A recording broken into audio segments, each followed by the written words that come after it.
Good afternoon, everyone. Thank you for joining us today. I'm Dr. Desla Mansilla from the AHIMA Foundation, and this presentation is being brought to you by the Faculty Development Work Group from the Council for Excellence in Education. The concept of Bloom's taxonomy is really important now as we are introducing a new curriculum model that links the student learning outcomes to the Bloom's taxonomy level. Carol Washburn from the University of Pittsburgh is with us today, and she's an expert in this realm.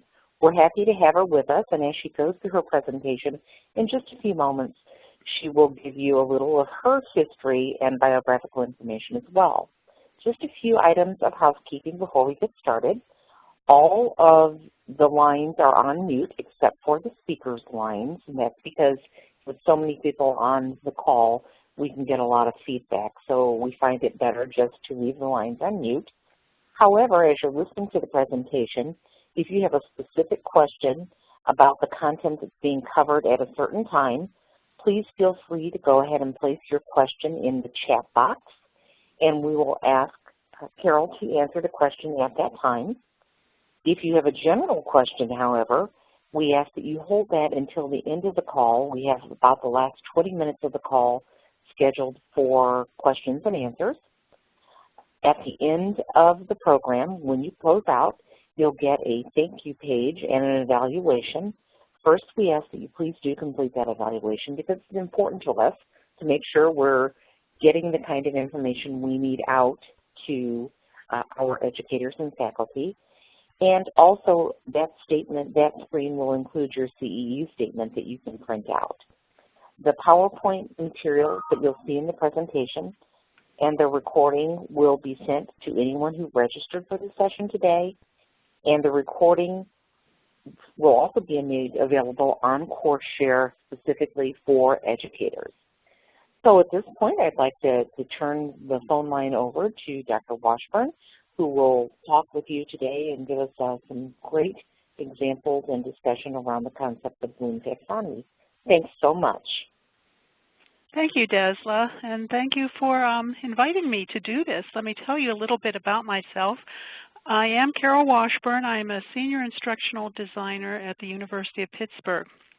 I've worked here for many, many years, and I want to tell you up front that I am not a health information professional. I work with faculty and committees in all of the schools at the University of Pittsburgh, and I also do some consulting. So whenever I usually work with a faculty member, it's on the development or the revision of their course. Whenever I'm working with a committee, it's generally through a department, and we're doing usually program evaluation or curriculum mapping or something of that nature. And I've also been asked to do similar things at other schools. Bloom's is the tool that I use more than anything else. There are a number of taxonomies out there, but Bloom's is the most researched and the most referenced. In fact, it has often been cited as the most referenced but least read resource in terms of education. And I think that that's probably the case because it is a taxonomy and you can easily look up the objectives. So by the end of this program, you should be able to describe the importance of Bloom's levels in planning, teaching, and evaluating a course. Now, when you signed up, there were three other objectives. One is to identify levels in Bloom's. There are a number of levels in Bloom's, and we'll be talking about each of those. The second one was to recognize how activities at different levels can affect learning. Bloom's has 6 different levels for learning, and we'll talk about each of these. But the activities that you teach in your classes have an effect on how your students learn and how they are evaluated. So we'll talk about that a little bit. And finally, the third objective that was advertised was to review your course for alignment. All of these objectives put together should enable you to describe the importance of Bloom's levels as you plan courses, as you teach courses, and as you evaluate a course. So I'd like to start out, let's take a poll. have you used Bloom's taxonomy to plan objectives for your courses? This is just the planning portion of it.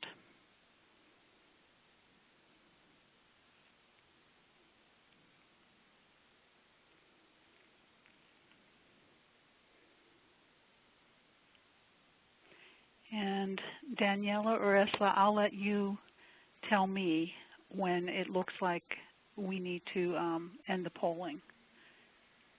It will be ending shortly, and then I'll post it in just Okay. a few seconds. Okay.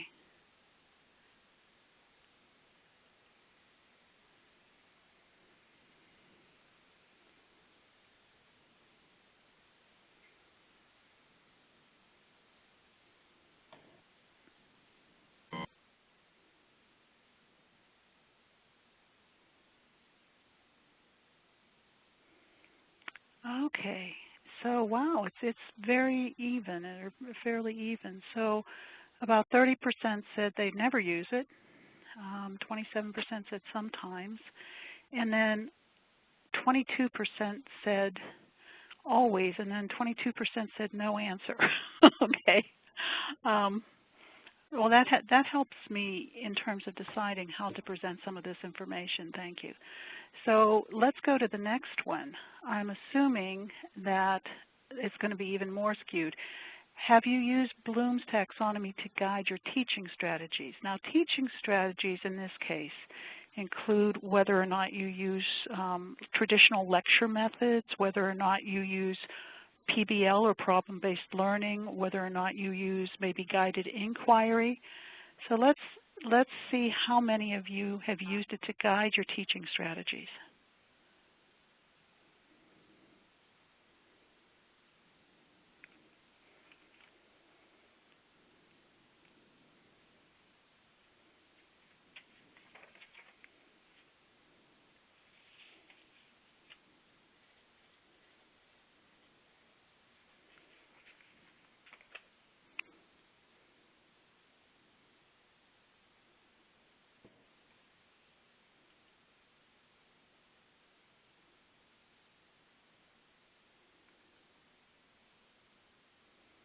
Okay. And it says that the poll has ended, but I'm not seeing the results. There we go. Okay. So 27% is never, 33% sometimes, and always is 14%. This is very important because we're going to talk about a concept of alignment, because if your course is not aligned and there are problems in how your students perform, then one of the reasons could be that the evaluation or the test is not quite meeting your objectives, but another one might be that your teaching strategies are somewhat off kilter. All right, let's go to one final polling question. Have you used Bloom's taxonomy to plan your graded assignments, projects, or tests for a course? So these are how you answer the question, how do you know that your students are able to do what you want them to do?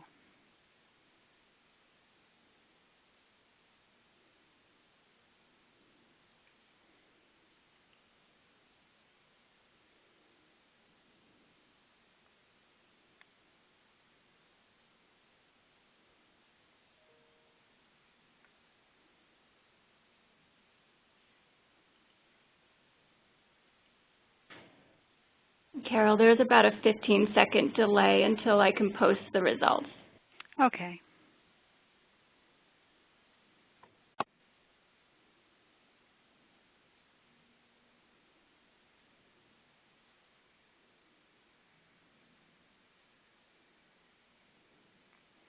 Okay, so actually this isn't as surprising for those who say 47% of you said sometimes or always. Usually people, when there is alignment, they always align their objectives or what they intend for the students to be able to do with what your student evaluations are. So if you want, for example, your students to be able to develop a proposal, then you ask them to develop a proposal. So there's good alignment there. And that's one of the things that we look for as an instructional designer. And it's also considered best practice. Okay. I'd like to talk a little bit about how Bloom's was developed. And Bloom was a person who got all of the credit, but it was actually a committee in around 1956, in the 1950s, that was asked to look into how people are evaluated and to develop better systems for testing people. And this committee said, well, if we need to decide how better to test people, we have to know what the intentions are, what we want to test. So if you want to teach somebody how to drive a car, then you're going to test them by driving the car and vice versa. So they needed to figure that out. And basically what they did was identify 3 domains. The affective domain, which are attitudes, values, behaviors that show that they have adopted some kind of emotional investment in something. The cognitive domain, which is our focus today, and the cognitive domain focus on intellectual or thinking skills. And then the psychomotor domain, and that's fairly self-evident, so it deals with motor skills. Now the affective and the cognitive domain was developed by Bloom's committee. Krathwohl, a person by the name of Krathwohl, developed the affective domain. I'm not going to talk too much about the affective domain, but oftentimes these 2 domains, how people learn, develop simultaneously. So for example, in biology, it's very rare to see somebody that does not appreciate biodiversity after they learn about it. In your field, it's probably relatively rare to see people who don't appreciate the need for security in terms of their data once they really learn about it. So these 2 areas develop pretty much in conjunction. However, we test primarily in the cognitive domain. The affective domain is a little harder to evaluate. You're looking at surveys, you're looking at behavioral responses, things of that nature. Okay, so of the 3 domains, we're going to be focusing on the cognitive. And a lot of people think that Bloom's was developed in order to talk about education and how to improve education. In fact, sometimes I've read that it's to improve higher level thinking, and that wasn't the case at all. Bloom developed the taxonomy to improve testing and to really concentrate on 3 areas. One was to clarify the communication among other educational professionals so that we're all on the same page. I find this here at Pitt a lot. One of the things that we do whenever we lead workshops is we take a group of faculty and ask them to develop definitions of understand. And oftentimes these are faculty from the same department. And if I have a workshop of 13 to 15 faculty, it's not unusual to find 9 or 10 different definitions of the word understand. So then what I go back and do, I say, well, let's make it a little bit easier. Let's look at something that is not so subjective. How about analyze? And so then I ask them to develop definitions of analyze. And even within that, there's some disagreement. And these are people in the same discipline. And with Bloom's taxonomy, it's an attempt to get that communication a little clearer, or at least to open up the area of communication so you can ask for examples and see what they mean. But the first goal was to, if somebody says to really understand, what does that mean? And what does it mean in terms of outcomes compared to somebody who doesn't really understand? The second goal was to help build the curriculum, to identify goals in increasing complexity and to clarify the sequence of these goals within a curriculum. And then the third purpose for the taxonomy was to help with evaluation. Now, what I'd like you to do as we go on in this program is to think about a course that you've either taken or that you're teaching, preferably one that you're teaching, and think in these terms to see whether or not your course is at the level that you want them to be in terms of thinking skills, and also whether or not your course is aligned. And what does that mean? So Bloom's is predicated on the goal of alignment. And basically, it answers the questions, what do you want your students to learn? And then how will you evaluate if your students have learned it? And so when a faculty member comes to me and they say, I'm teaching it, but my students aren't getting it, this is the first thing I look at, is whether or not the objectives and the evaluation are aligned. So lots of times people will have purely lecture in their courses, yet whenever they come to the evaluation or to the essays or to the projects at the end, they ask their students to evaluate something. If you're lecturing in a course, more than likely, particularly if it's an introductory course, you're lecturing at a very lower level because you're not giving them the practice to be able to do those higher level skills. And by lecturing and wanting your students to do something and how you evaluate them, if it's not aligned, there's going to be problems in your course. So the very first thing that we look at is alignment. So for example, if you want them to define healthcare terminology, you give them legal terminology and ask for definitions.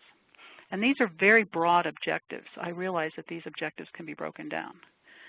The second example is to apply policies, and we're going to talk in a little bit about the definitions of applying and what that means. But then within a specific content focus, application for the purpose of Bloom's means providing a new situation and asking your students to apply policies and procedures. When a course isn't aligned, one of the things that happens is that many times you can ask students to be evaluated, but you're not evaluating them at the level that you think you're getting. So, for example, I know that that's confusing. Let me explain this a little bit.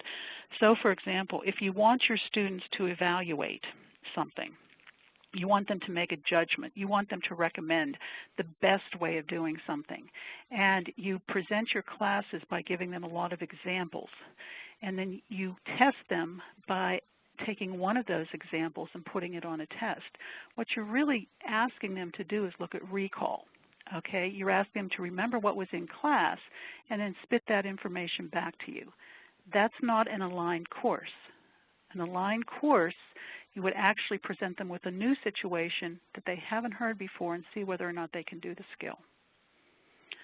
Okay, create information systems to ensure compliance. Now this is something I've left a blank because, as I said, I'm not a professional in terms of information systems, but I would like you to think to yourself, how would you evaluate this? How would you know that your students have learned this?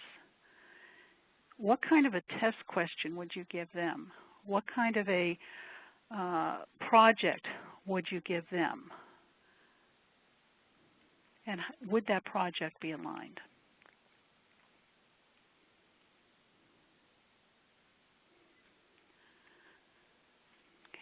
Accrediting bodies provide the standards. So one of the things that seems to come up or cause a lot of angst among faculty and departments is they have standards produced by the accrediting bodies, but they don't quite know how to meet them. And so the schools and the departments then typically, in their curriculum committees, identify the means in terms of coursework for meeting these standards. What I would recommend is that you decide at one point in the curriculum, the highest point where a student progresses, where you expect them to meet those standards, and evaluate them from a programmatic level at that point. So, for example, if you expect them to show, to create information systems, and in your beginning courses you wouldn't have that, but you may have some practice activities scattered throughout your curriculum, then you would want your students to be able to create information systems at the highest point where they hopefully have a lot of practice and they're able to do that. So what this means is that every single course doesn't need to meet every single standard. And if you have questions, please, I know that this can be confusing, but please go ahead and ask at the end. Okay. So I've used the term aligned and alignment a lot. This is absolutely critical. It's an inherent assumption in Bloom's is that courses are aligned. And what that means is that your objectives and your assessment and evaluation are aligned. So that means that your objectives, what you want your students to be able to do at the end of a course, at the end of a curriculum, how is that different than whenever they first walked into that situation? Your assessment is your practice activities. It gives you information back that tells you that your students are on their way. They may not have met the objective yet. They may need some other activities in order to help them meet the objectives, but it's the practice activities toward those, and those need to be aligned. So lots of times these can be low-stakes activities throughout a course. By low-stakes activities, something that will give them the practice of the skill, give you feedback from an instructional standpoint, and then let you know whether or not they're ready to be tested. One of my biggest pet peeves as a faculty developer is to attend a course where they have a midterm and a final, and there's very little practice and lecture, and that is not a good instructional situation for the student, for the learner. Now, part of the teaching strategies must also, the teaching strategies must also be aligned with your objectives and your assessment and evaluation. I observed a classroom last night, and her objectives and her evaluation were aligned, but the teaching strategies, she had so much information. It was supposed to be a guided inquiry class, and it was primarily a lecture class. There was absolutely no input from the students, yet they were supposed to be figuring out problems pretty much on their own. And so that was completely out of alignment.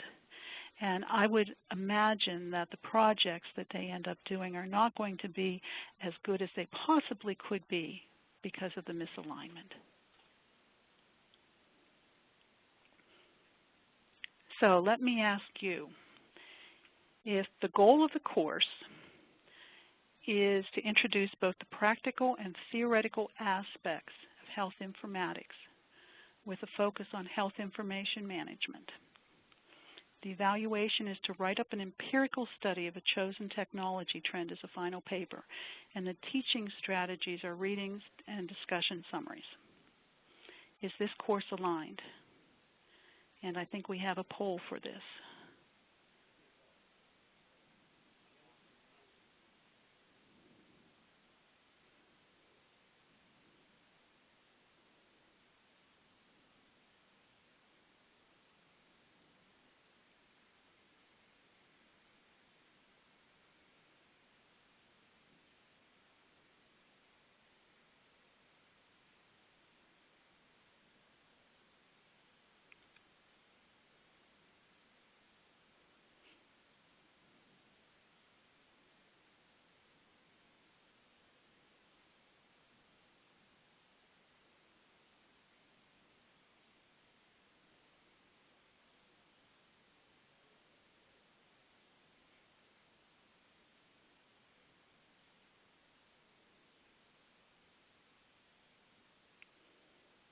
Okay.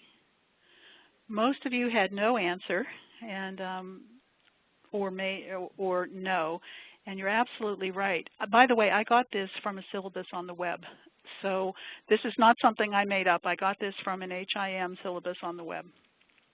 First of all, the objective, the goal of this course, it doesn't say what they want their students to be able to do at the end of the course that they couldn't do at the beginning of the course. And one thing about objectives is that they need to be measurable, which means that words like understand, know, recognize, they need to be as precise as possible. And so actually the evaluation, write an empirical study of a chosen technology trend as a final paper, that would even make a better objective than the one there is there. So you can't tell if it's aligned because it's very poorly written. Also, in terms of reading and discussion summaries, if we know that if you want somebody to write an empirical study or to write any kind of paper, that they do much better whenever there's some sort of feedback mechanism, and the paper is broken down into meaningful components, meaningful parts that they can get feedback on as they develop it. So that would make it more aligned, but the biggest problem here is the objective. And I'm hoping that most of you who didn't answer or who said no saw the problem with that. We want our objectives to be measurable. And this is one of the places where we come to the categories that will help us do that. With Bloom's taxonomy, there are 6 categories. Now, Bloom originally had the 6 categories. The top 2, create and evaluate, were actually changed around. He had evaluate as the top category and create or synthesize as the 5th category. You can see that they improve in terms of complexity. So remember, focuses on recall. And then understanding, these are category headings, and I remember I told you that they should be behavioral. These are the category headings. So you wouldn't use the term understand in terms of measurement because that's too subjective. Application, analyze, evaluation, and creating are much more measurable. This Bloom's taxonomy was redone by Krathwohl in around the year 2000, 2001, and they chose these category names. But as you can see, the definitions, remembering, recalling facts, terms, I'm not going to read these to you, but the verbs, choose, define, find, other ones would be list, recognize, sometimes categorize. Okay, so those are things that basically involve memorization. Understand, the category understand, we usually say that this means putting things into your own words, explaining it, illustrating it, summarizing it, putting it into your own words. And it's particularly important that you ask your students to be able to do that because we know that once they talk about something, they have to clarify to themselves as well as to their listener. And so that's a really nice skill to develop. The third level, applying, usually means to take something that they already know and apply it to a new situation. This is hard. This is why people don't do very well in terms of word math problems, because they may think that they understand the concept, but once they apply it to a new situation, they're not able to do it. They're not able to select the critical components or the important components of the math problem. Now, oftentimes where there's a mismatch between the evaluation and the objectives is whenever someone develops an exam and they just want to see if their students can do it. And so they throw in a couple higher level questions just to see if their students could do it. And they find out that some of them can, some of them can't. Well, for the ones that can't, it may be because it wasn't taught. And that's not really fair. Okay? So that's an example of misalignment that happens a lot. Analyzing basically means breaking something down into its component parts. Okay, breaking it apart and then looking at each piece. Evaluating, making judgments, being able to persuade somebody, developing arguments. So you can see that there's a lot of verbs there: differentiate, engage, ensure, recommend, oversee. Okay, and then what you would need to do as instructors would be to develop the criteria for grading these types of skills.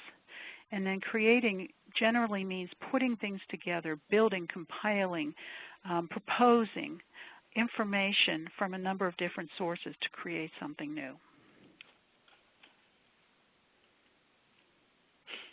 Okay, so I'm going to go through each one of these. Again, the remembering is the smallest now, or the least complex of all of the skills, and it requires memory. So if you have objectives such as no, okay, that's not really very measurable, but if you ask people to list or to categorize or to recall or to identify, then this is something that relies on memory, and it's also considered a lower level skill. this is a skill that is less likely to transfer. And the problem that people make whenever they start developing their objectives, they all want to have higher level objectives. And they discount these lower level objectives. But these lower level objectives are the building blocks. They're your vocabulary. They are your initial concepts for building those higher level objectives, because each one of our disciplines has a vocabulary unique to it, and we need to be able to use the vocabulary in these lower level skills in order to move up. Okay, understanding. So there's 3 different areas of understanding. Translation, you want to put things in your own words, to do something a little bit different, to explain it or to communicate it in a different way. The second level in terms of understanding is to see the relationship. You want to give people data and have them interpret it. And then the third part is the extrapolation, or projecting the effect of things. So for example, what would be the effect on nutrition of individuals in jail? Okay.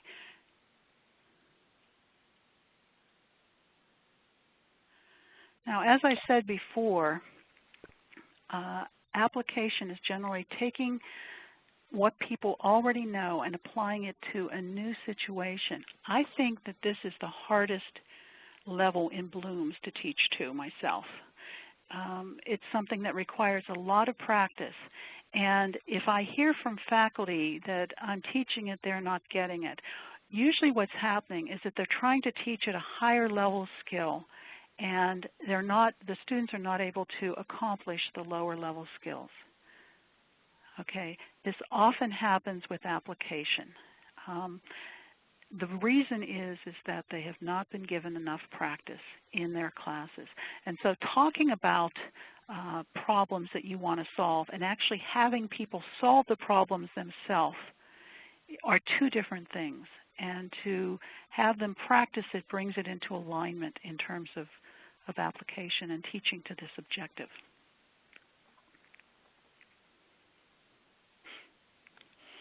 Analyzing is breaking things down into their component parts. Now, many people will say that the first 3 levels, remembering, understanding, sometimes application, it depends on the discipline and depends on the skill, are lower level skills. I like to think of application, analyzing, evaluation, and creation or creating as transferable skills.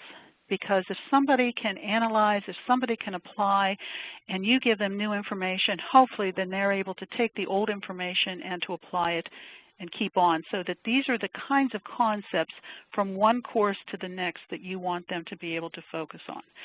If you find that your students can't operate at these levels, and this is where the planning and the teaching have to be aligned, then what you need to do is drop down to a lower level. So for example, if you give your students a problem in terms of application and they're not able to do it, then what you need to do is drop down and ask them to explain the concept to you first. The fact that they're not able to do it doesn't mean they might not be able to do it. What they might need is a better way of accessing that memory inside of their head. It might be stored in a way that's not easy to access. And by dropping back down in terms of Bloom's, in terms of the taxonomy, and giving them something that hopefully they're going to be able to access at that point and then bring them back up, is a really nice teaching tool that you can use.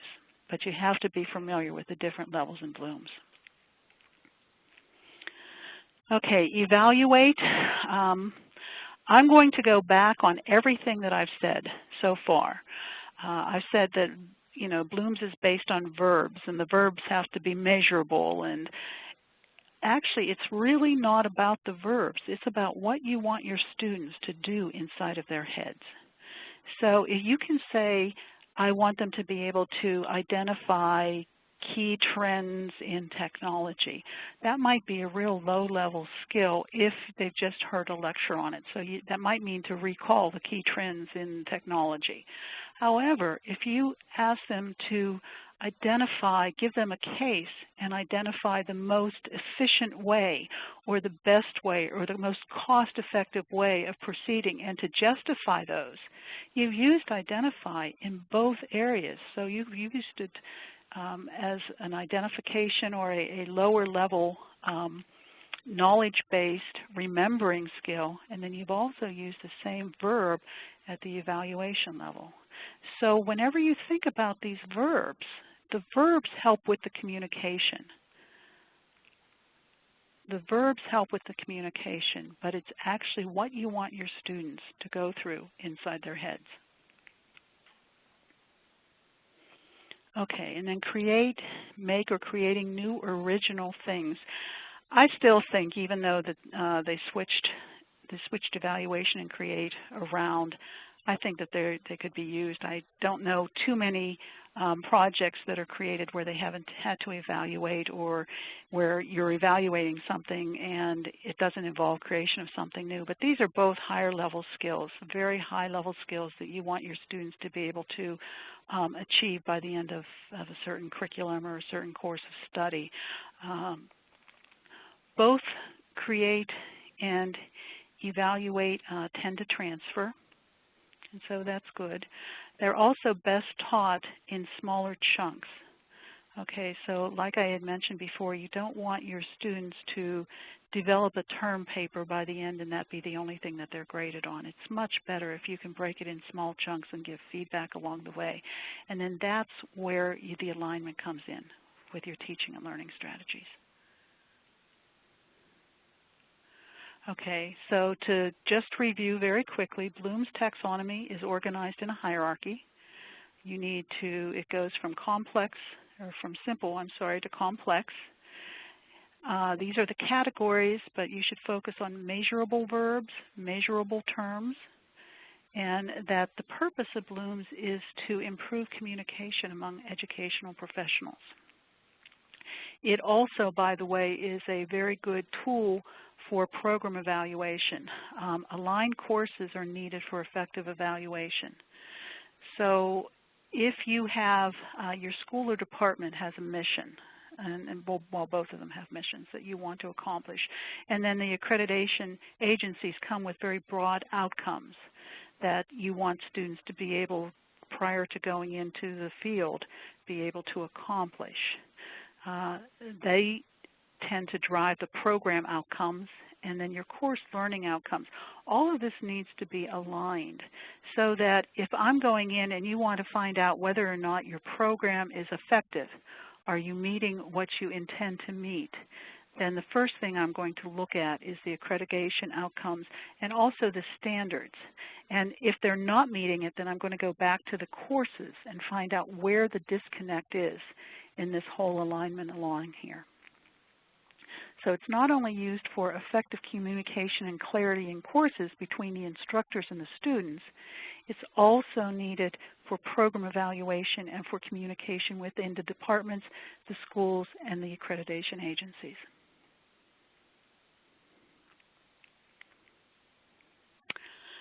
We often see whenever people go through an accreditation revision process, the first thing that they look at is to make sure that their syllabi and objectives are mapped to the accreditation goals.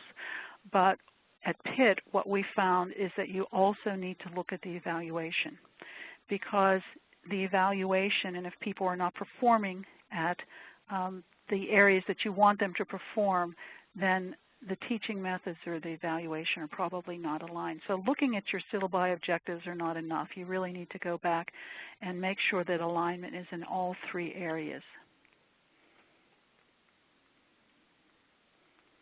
Okay, so what we have done is to ask a few participants to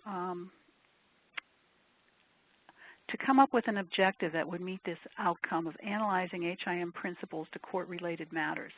A lot of times people feel that they're tied in with certain standards by the accreditation agencies, and so one of the things that I've asked to do is, one of the things I've asked people to do is to come up with examples of what an objective would be, because you can have many objectives to meet these broader goals.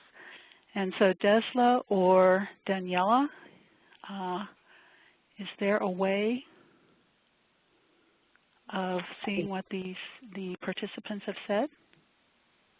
Yes, we've asked a few people to put their response to these questions in the Q&A pod, and I have not seen their questions or their objectives come there yet, but I'm assuming they'll be there in just a moment. And perhaps while we're waiting for those people that we emailed in advance, we can also ask a question that came in, and while we're waiting to get those responses. There was a question about, are there additional resources or a source that covers the various Bloom's teaching strategies? Because one of the participants asked they would like to expand their teaching methodology. Do you have any sources you might recommend?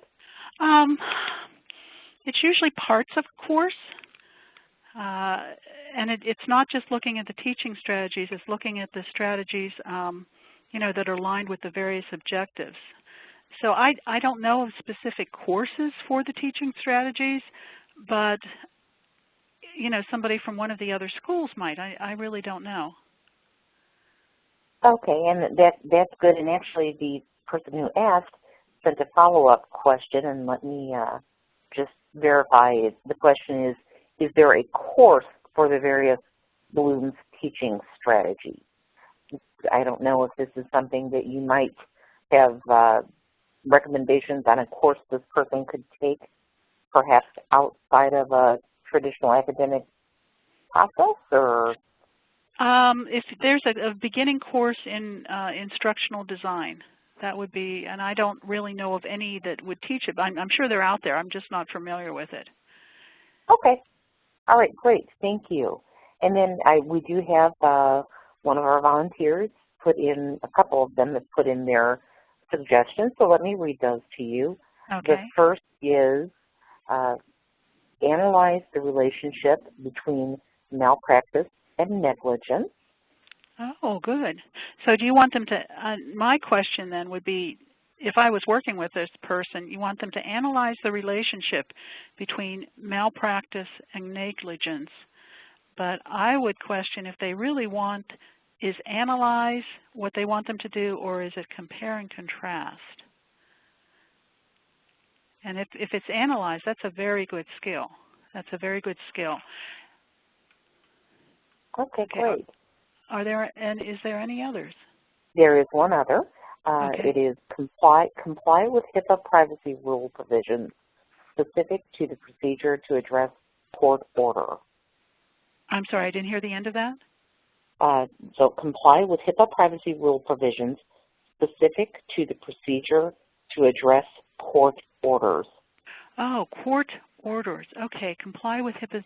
Now that's an interesting one, because my guess is if I was to work with this faculty member, my question to that faculty member would, how would you evaluate that, looking at the alignment?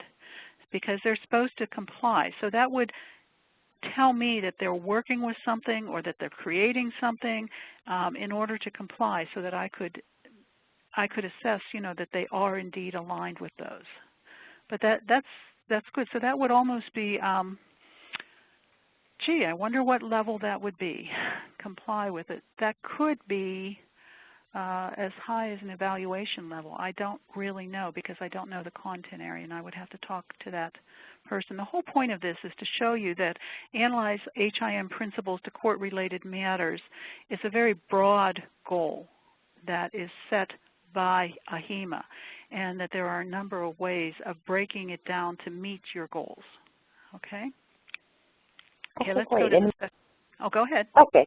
We did get a couple of others, and I can just announce those quickly, or we can move on to the next slide if you're concerned about the time that we might have. Yeah, I'm keeping watch on the time. Let's keep moving on. Okay. Okay. How would you teach to that outcome? Analyze HIM principles. So let's go. How would you teach to that outcome? If the two participants that already answered in terms of analyze the relation and comply with HIPAA, how would you teach? What would you do? Okay, so the response that correlates with the court orders question was a recommendation to use case studies. Oh, excellent. Excellent. Analyze HIM principles to court-related matters, and then the relation with negligence, so use case studies. Very nice. Okay, how about the other one? I have not seen the response for that one yet. Okay. So I assume that they're typing. Here it comes, I believe. It Okay. is, give the students a court case of negligence leading to malpractice suit. Have the students determine what led to the negligence and how the facility as a whole is responsible. Okay. Okay. And would that meet, so my question to that faculty member would be, would that meet the comply? And I would wonder whether there would be a better verb than comply, because it almost sounds like they want to analyze. Actually, this one does, this is the response that goes with the analyzed question. Okay. Oh, okay. All right. Okay. So you answered it. It sounds exactly like they did what they were supposed to be doing there. Exactly, exactly.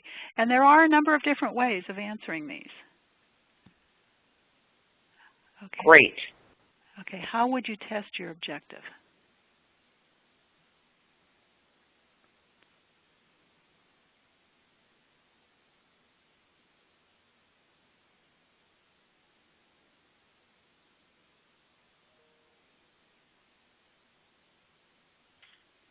So we're watching for the responses there. The response to the initial analyzed post was to look at the case study results.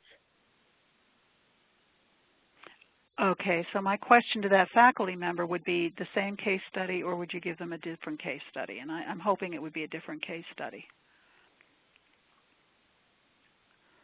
Okay, any other No, I think since both kind of recommended case studies, I think they both would be looking at the results, it looks like. So. Okay, excellent, excellent. Yeah, you wouldn't want to use case studies for remembering level, information. You would want to use higher. Okay. Are there questions? That pretty much times me out in terms of Blooms today. Are there questions that I can answer for anyone? Okay, so at this point, I will just remind everyone, if you haven't been using the Q&A pod and you do have questions at this point, we would welcome them. And then once I see those, we will make sure to read those so Carol can respond.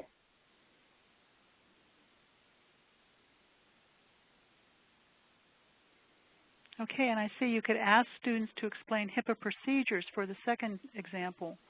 You could. Now, my question would be, how would that be aligned? Okay, any other questions?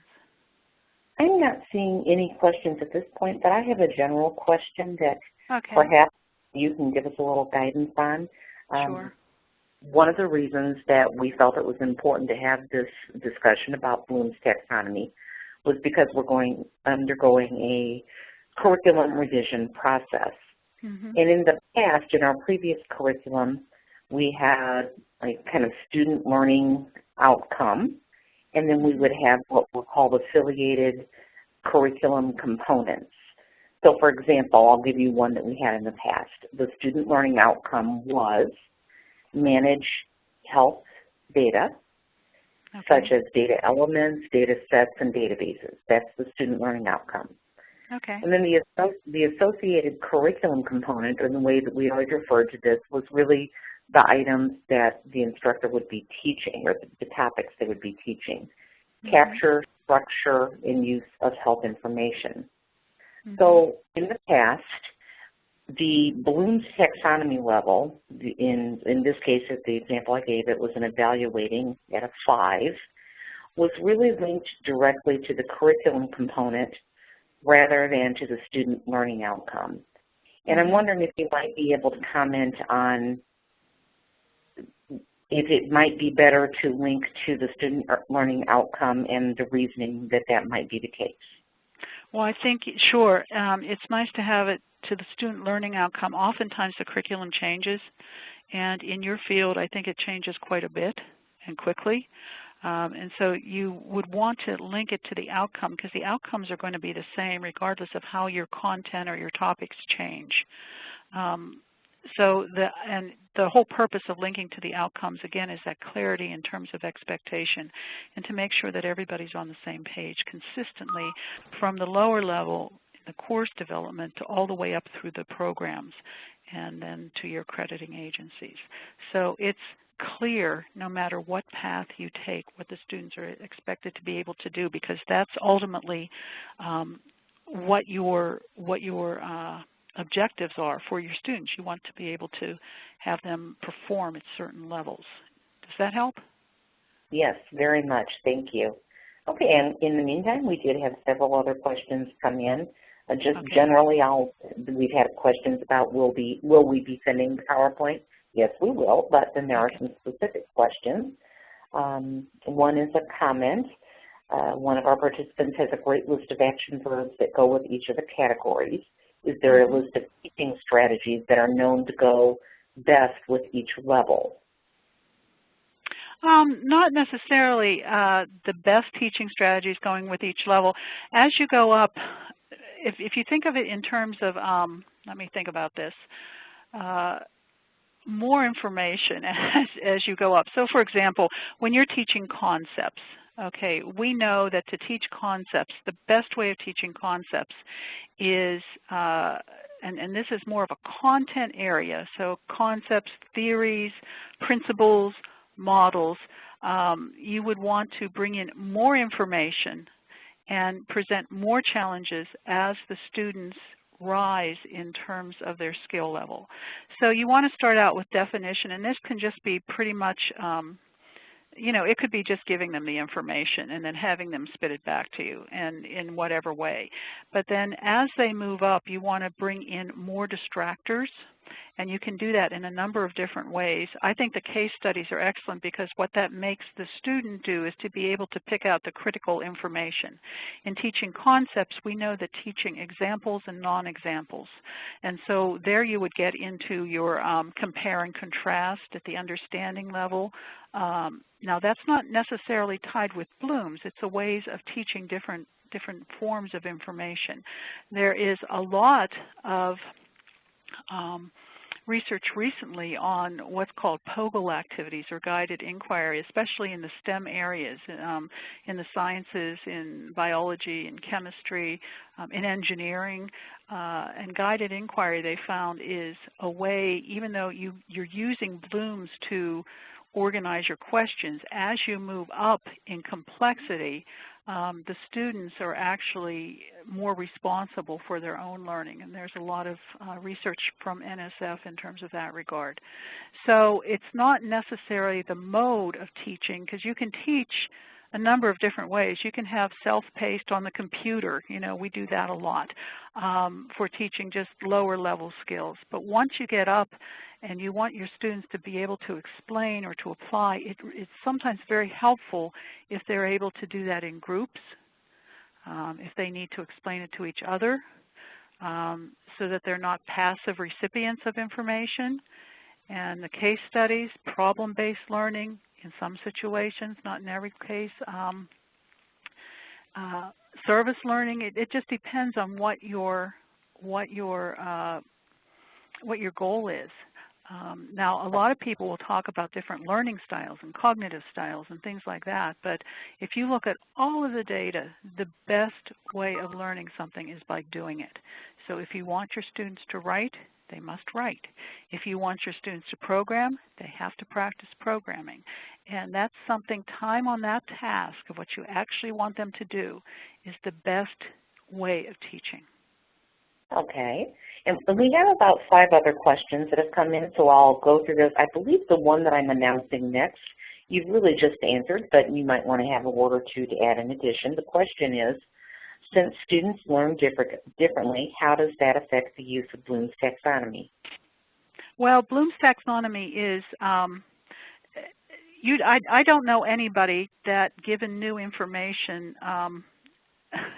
you know, can immediately evaluate unless they have prior knowledge in some related areas. So, for example, experts have a lot of connections, and they can they can talk about a number of different things from different points of view. But if you're brand new and learning a specific topic or a specific concept or a specific skill, you usually proceed in that hierarchy of learning. So you have to learn the basic vocabulary first, and then you have to be able to express it and before you're able to apply it. And so this is what the research has shown, is that people proceed through these not necessarily because they learn any differently, but because everybody progresses through blooms at pretty much the same, in the same rate. Now, that doesn't mean that this has nothing to do with age or where you are in the curriculum, because it's been shown that preschoolers can operate on an evaluation. It depends on your level of knowledge within that particular topic area. Great, thank you. So we have another question that's come in asking about where they could get good references to, or how they could get additional practice similar to the examples we covered in this session. Oh, that's a good question. Blooms can be, you can buy blooms. You can buy the taxonomy of educational objectives in the cognitive domain. And there's also the book by Crathwell and Anderson.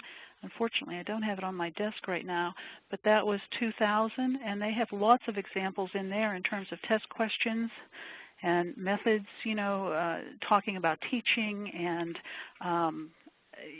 the levels of questions and everything else. So I would start with those two.